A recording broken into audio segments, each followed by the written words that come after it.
Et yo tout le monde, c'est PE Gaming 12, on se retrouve pour une nouvelle vidéo analyse. Cette fois-ci, on va analyser Hunter x Hunter. Alors Hunter x Hunter, si vous connaissez pas, bon, il y a peu de choses que vous connaissiez pas si vous regardez cette chaîne, mais c'est un manga dont le héros s'appelle Gunfrix et qui est accompagné par Killua Zoldyck. Donc, nous commençons tout de suite cette analyse du manga Hunter x Hunter. C'est parti.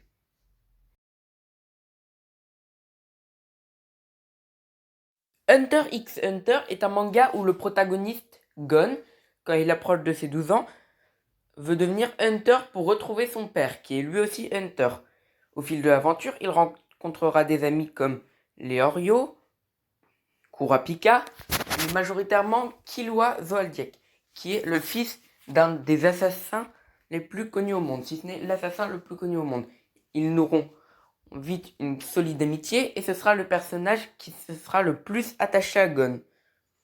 Ils vivront plein d'aventures et progresseront ensemble, notamment grâce à un nouveau pouvoir nommé le Nen, qui permet notamment d'améliorer ses facultés physiques, d'imiter des stands comme je l'avais dit dans ma vidéo inspiration.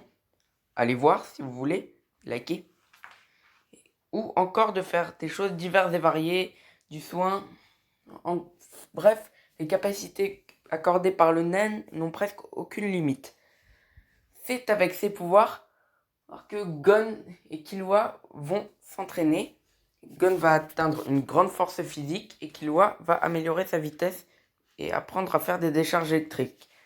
Pour affronter, bon, malgré le fait que ce soit des gamins de 12 ans, des bandits, des monstres, mangeurs d'hommes, bref, ils vont affronter des trucs totalement démesurés, des dangers vraiment démesurés et planétaires, comme des bandits qui maîtrisent le Nen et qui sont considérés comme les pires bandits au monde, ont tous les dangers des manoirs des Zoldyck, à savoir la famille de Killua, des cinglés comme Hisoka, il est un peu dans le style du Joker, sauf que lui, il est puissant, etc., etc.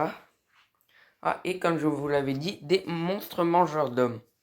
En bref, c'est des gamins de 12 ans qui sont lancés dans une quête pour juste retrouver le père de Gon et ils vont affronter des dangers de niveau planétaire.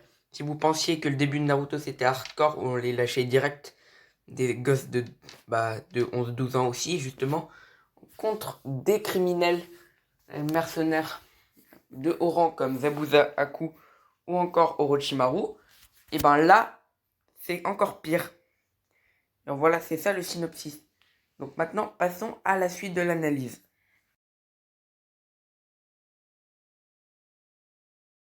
On avait parlé du fait que ce soit un peu un contraste que des gamins d'à peine 12 ans affrontent des dangers planétaires. Eh bien, l'auteur va jouer de ça et il va décider de faire grandir Gon. Tandis que son méchant, qui est considéré d'ailleurs comme le meilleur méchant de Hunter x Hunter et comme un des meilleurs méchants des mangas à nommer Meruem, qui lui passera d'un monstre sanguinaire à un gars qui est sympa, enfin relativement, et Gon qui deviendra un adulte suite à la haine qu'il éprouvera contre Pito d'avoir tué Kaito. Bon, finalement, Gon redeviendra normal. Kaito finira par se réincarner. Et c'est bon, mais néanmoins, c'était quand même un très bon ressort qui a été un peu gâché à mon goût et c'est dommage. Bref, ça restait néanmoins une très bonne idée de l'auteur et Meruem restera parmi les meilleurs méchants de manga, comme je vous l'ai dit. Et c'est un des trucs qui est bien dans Hunter x Hunter, c'est ce contraste justement qui a même réussi à garder un moment avec ce rapport Gon-Meruem. Et bon, partout, je sais toujours pas parler comme vous l'avez vu, j'étais presque, mais bon. Donc maintenant, passons à la suite de l'analyse.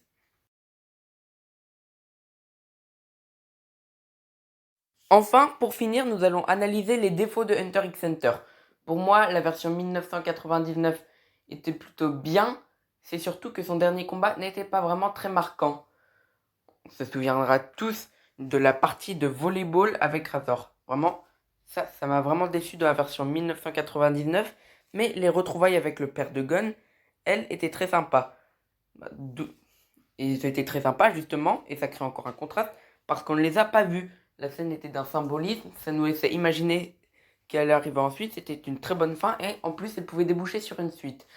Le problème de la version 2011, là, c'est pas qu'on n'a pas eu de combat épique, parce que celui contre Meruem et Netero et Pito contre Gon, c'était vraiment épique.